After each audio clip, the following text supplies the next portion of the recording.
안녕하세요 여러분, 세상 돌아보기입니다. 오늘은 23년 11월 21일이고 화요일입니다. 자, 오늘 올망졸망국지를 하나 골랐는데요. 그저께 말씀을 드렸던 그 이스라엘의 콘스트장, 그 10월 7일 하마스의 첫 공격이 있었던 그날이죠. 그날 그 노바 페스티벌이라는 콘서트장에 300에서 400명 가까운 400명 사이에 민간인들이 희생됐고 대부분이 젊은이들이었겠죠. 콘서트장이었으니까 거기에 대해서 말씀을 드린 바가 있어요. 이스라엘 공격 헬기가 발포를 해서 사상자가 났다. 몇 명인지는 모르지만 이스라엘의 복수의 언론 보도를 통해서, 그리고 거기에 대한 그 기본적인 근거는 이스라엘에서 진행한 어떤 조사 보고, 거기에 관련돼서 좀 더 말씀을 드려보려고 합니다. 추가 의혹이 좀 불거지는 것 같거든요. 얼마나 이제 파헤쳐질지는 모르겠습니다만 여러 군데서의 어떤 독립 언론에서 다루고 있습니다. 자, 그 내용을 좀 전달드리고자 합니다. 자, 이게 오늘 이제 제가 주로 사용할 기사인데요. 여기 보면은 이제 19일 날 기사니까 그저께죠. 이스라엘 공격 헬기가 콘서트장에서 자국 시민 사살한 것을 인정했다. 이게 아파치 헬기로 좀 보이고, 어제도 말씀을 드렸습니다만은 364명이 이제 사망을 했고, 아파치 헬기가 기존 우리의 상식과는 좀 다르죠. 그때도 말씀드렸지만 징집되어 온 신병이 보병이죠. 전선의 참호 속에서 공포에 질려서 뭐 주위에 박격포탄이 떨어지고 총알이 빗발치고 동료들이 쓰러지고 하는 모습을 보면서 발포 명령이 없이도 공포에 질려서 발사를 할 수 있는 부분이 있죠. 그렇지만 공격 헬기를 조종하는 조종사는 정예 병력이고 오랫동안 훈련을 받은 고급 인력이죠.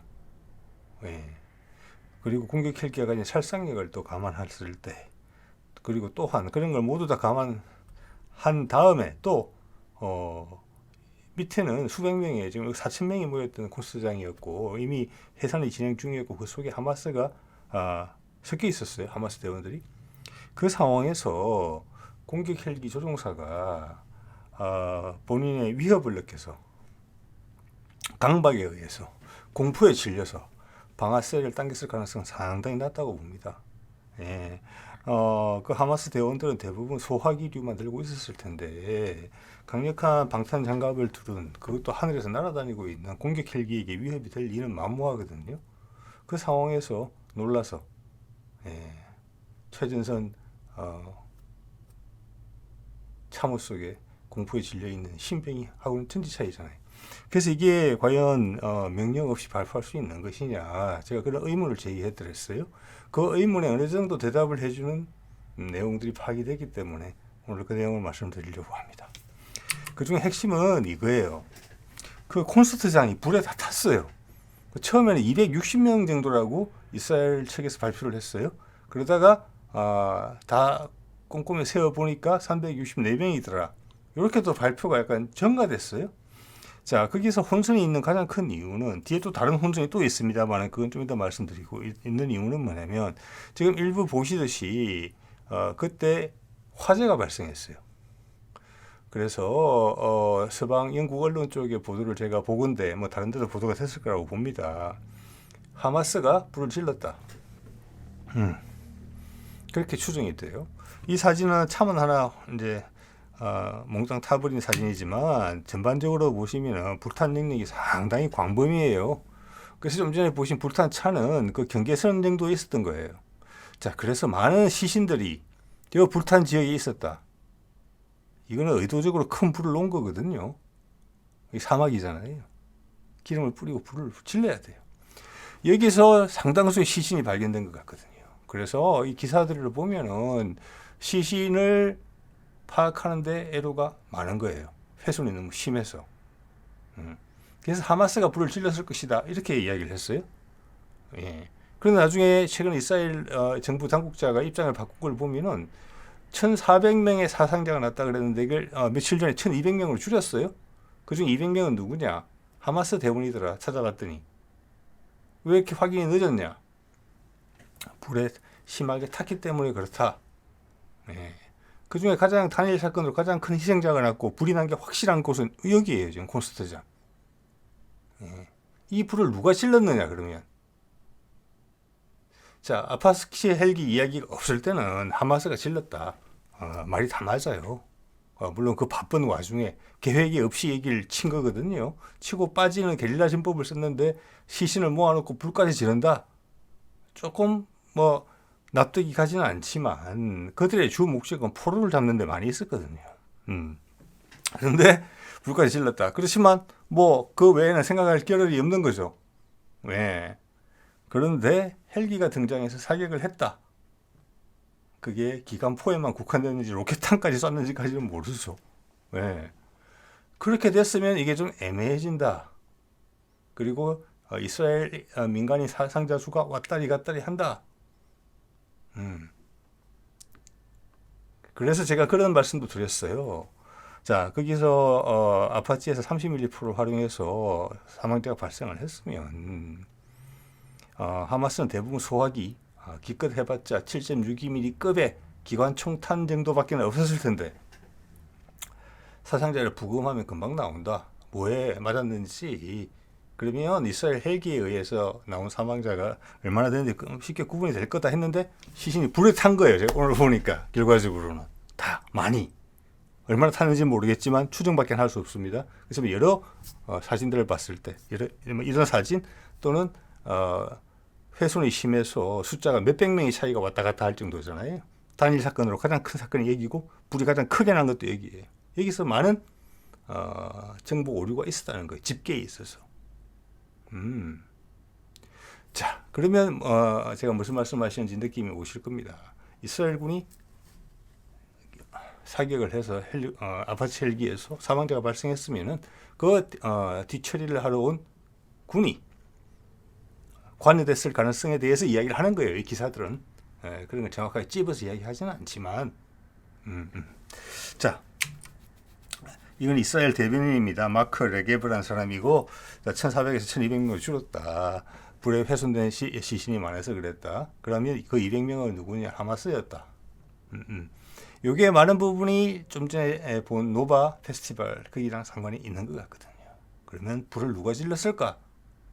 이런 부분이 애매해지는 거죠.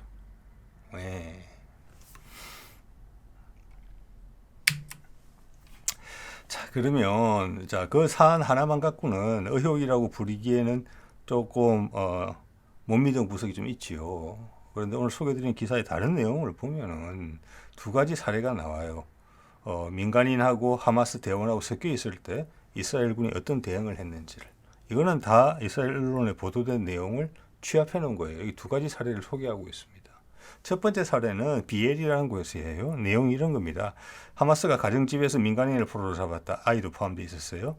이스라엘군이 와서 바로 사격을 했다. 거기에. 전차포탄도 쐈다. 집을 그냥 부셨다는 거예요. 그래서 하마스 대원과 포로들이 모두 사망했다. 사망한 민간인이 3명이었는데 그 가정집에서 12살짜리 여자애인 것 같아요. 이름으로 봐서는. 그리고 그 오빠. 오빠라고 해봤자 10대겠죠. 그리고 고모인지 이모인지. 이렇게 셋이 사망한 거예요.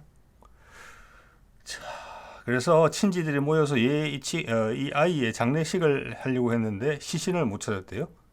그래서 그냥 매장을 못한 거죠. 그래서 다른 방식의 장례 방식을 택했다 이런 내용이 나오는데 그 이유가 전차포 2발을 추가로 더 쏴서 집이 완전히 붕괴됐고 그 깔렸기 때문에 엄두가 안 나서 시신을 찾지 못했다 이랬을 수도 있고 시신 자체가 훼손이 너무 심해서 찾기를 포기했을 수도 있다. 이렇게도 짐작이 돼요. 자, 이런 걸 봤을 때 이스라엘군은 포로가 있을 때 지침이 있었을 수가 있다라는 생각을 들 수 있어요. 해볼 수 있어요. 즉 하마스의 포로로 잡혀서 그들 민간인이더라도 가자지구로 끌려가는 것보다는 불가피한 경우에는 사살해라. 이런 게 있을 수 있다는 거예요. 그러면 아파치 헬기가 사격을 한 것도 이해가 돼요. 예. 그 조종사가 개인 혼자의 판단으로 그걸 할 수 있겠느냐? 그거 절대 아니라고 봅니다. 저는 공포에 질린 것도 아니고. 자, 또 하나의 사례가 더 있어요. 이거는 다른 지역인데 스데로트라는 지역인데 제가 발음이 정확한지는 모르겠습니다. 거기에 하마스가 경찰서를 점거해서 경찰관을 포로로 잡아요. 여기도 이스라엘군이 도착을 해서 전차포를 발사를 합니다. 네. 그래가지고 그냥 뭐 경찰서 파출소가 얼마나 크겠습니까? 경찰서 붕괴, 하마스 사망, 하마스 대원 사망, 경찰관 사망. 그리고 나서 사살 후에는 불도저로 건물을 싹 밀어버렸대요. 이 정도 했으니까 좀 전에 사례에서도 시신을 못 찾았다. 애기의 시신, 어린아이의 시신을. 자, 이런 걸 봤을 때는 어떤 지침이 있었다. 이런 걸 짐작할 수가 있고, 제가 예전에도 들었지만 긴가민가에서 여러분들 소개를 안 드린 사안도 여기에 연동이 돼서 생각이 돼요. 어떤 거냐? 이스라엘 방송에 나와서 그 키부츠에 있는 이스라엘인이 자기가 목격담을 이야기를 하는데 이런 내용이에요. 많은 이스라엘 민간인들이 하마스와 이스라엘군 교전에서 사망했다. 그리고 분명히 이스라엘군의 총격에 의해서 사망한 민간인들도 발생하고 있다. 분명하다. 이런 식의 주장을 정언을 했었거든요. 그것이 사실이에요. 즉 이걸로 봐서는 종합을 해보면 포로로 될 것 같으면 사살한다. 이게 지침이라고 볼 수도 있어요. 보면은 과거에도 이스라엘 군이 군인이지만 포로로 잡혔어요. 하마스에. 예. 그래서 저쪽에서는 인질 협상을 하려고 이제 한 거죠. 밖에 이제 광고도 하고 그러겠죠. 최대한 정치로 활용하려고 했겠죠. 그러니까 이스라엘군이 어떻게 하는지 아십니까? 비행기로 폭격을 해서 사살했습니다. 포로가 된 병사를. 자, 이런 거랑 전반적으로 일치하는 거예요. 이렇게 보면은 이스라엘 군이 이스라엘의 강경파, 지금 이스라엘 내부에서는 텔아비브 같은 데서는 반전 시위도 있고 또 이런 것들을 기사화하는 이스라엘 내부의 신문들도 있어요. 상당히 복잡해요 지금 상황이. 그래서 어떤 데서는 그냥 서구의 일반적인 국가의 면모를 보여주기도 하고 또 한쪽에서는 기억 속에만 존재하는 어떤 상당히 광폭함을 보여주는 거예요. 자기 민간인도 구분하지 않으니까 적과 똑같이 대접을 해주는 거잖아요. 적에게 잡혀갈 것 같으면 죽인다. 작전에 방해돼도 죽인다. 이런 거란 말이에요 지금. 그래서 이제 제가 어떤 내용을 말씀드리는지는 여러분 오늘 내용 보시면 아실 거고 이해가 어떤 의혹들이 생길 수가 있겠다. 어떤 개연성이 있겠다. 그 정도밖에 말씀드릴 수 없는 거 아니겠습니까? 그리고 또한 한편으로는 과연 이런 일이 가능하나? 자국인을 사살하는 게 일말에 망설임도 없이 헬기까지 동원해서 일맥상통하거든요. 그렇지만 우리는 이런 것에 익숙해요. 사람이 어떤 틀 속에 들어서 극단으로 치달으면은 이거 이상의 행동도 할 수 있다. 저는 이게 우리한테는 색다르게 다가온다고 생각을 합니다. 혹시나 들으시는 분 중에 에이 그럴 리가 있겠어? 세상에 우리 주변에 일어나잖아요. 그런 일이 70년 전에. 그래서 예전에 제가 3.1절에 다뤘던 내용입니다. 거창 사건이라고 있지요. 거창은 제 고향이기도 합니다. 제 어린 시절을 보냈던 곳이기도 하고 여기에 추모 묘역이 있고 여기는 전쟁이 한참 중이던 51년에 700여 명의 동네 사람들이 우리 군의 총격으로 사망해요. 700여 명이 사망했는데 그들은 빨치산하고 내통한 사람들도 아니에요. 여기에는 갓난애도 포함되어 있었어요. 1살짜리도. 노인들도 포함되어 있었어요.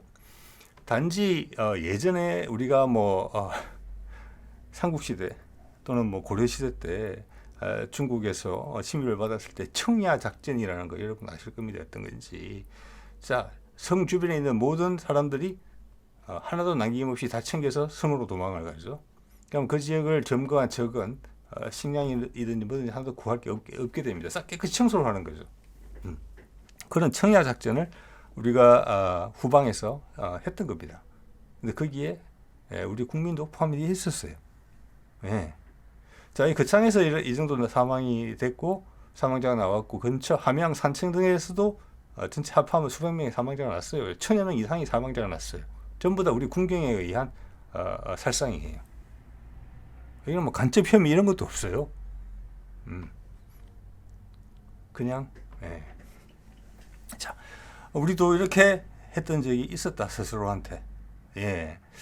자, 여기 보면은 제가 그때 썼던 슬라이드 몇 개 가져왔는데 여기 보면은 저는 가끔 여기 갑니다. 이쪽 지나갈 일이 있으면은 자, 여기 보십시오. 1살짜리 아기가 사망했고 거기에 대해서 이제 묘비가 있는 셈이에요. 생이 1950년생, 사망 51년.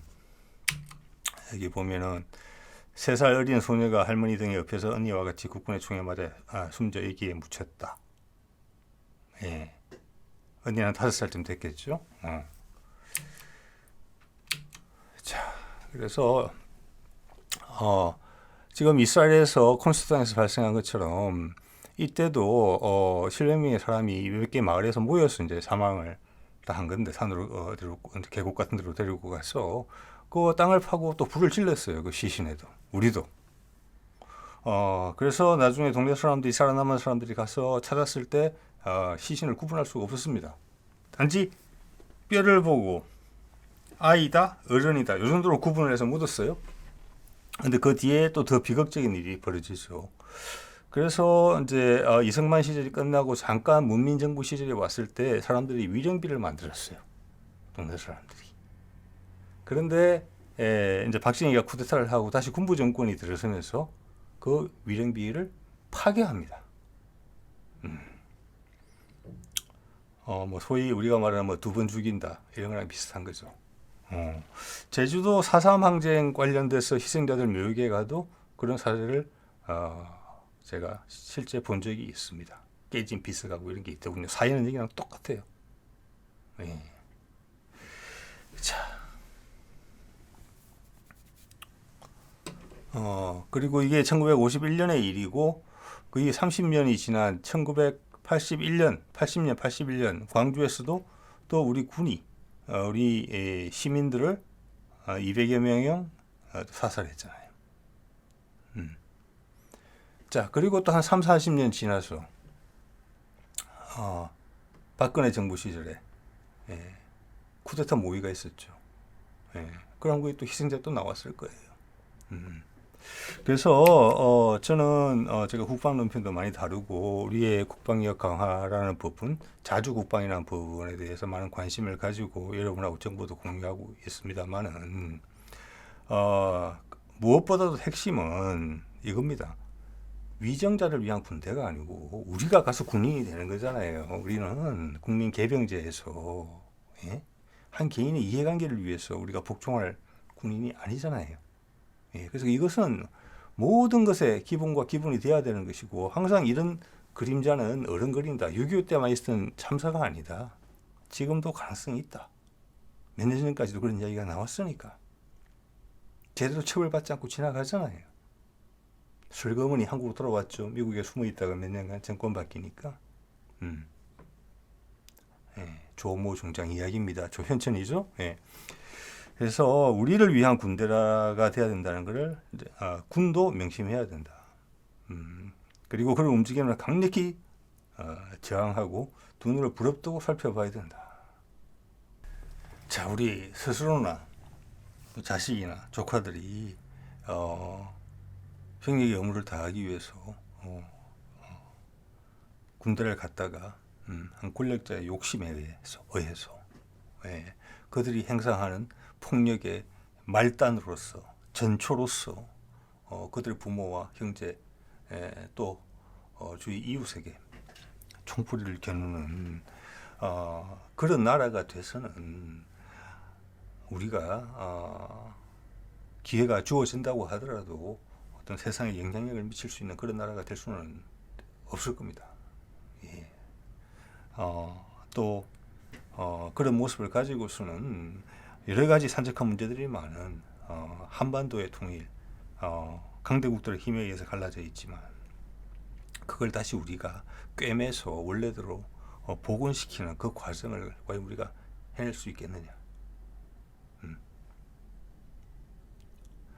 또 남북 간의 동질성을 외면한 채 스스로 이해관계를 위해서 나쁜 점만을 부각해서 싸움질을 붙이려는 거, 그리고 외세와 결탁해서 그런 행동을 자임하는 거, 그래서 그런 불장난의 충동을 느끼는 거, 그 과정에서 수십만의 인명이 살상되더라도 결과만 좋으면 괜찮다, 이런 생각. 그 과정, 그런 사람들이 이 일을 벌이면은 오늘 봤던 이런 내용들이 재생산되는 거예요, 우리나라에서.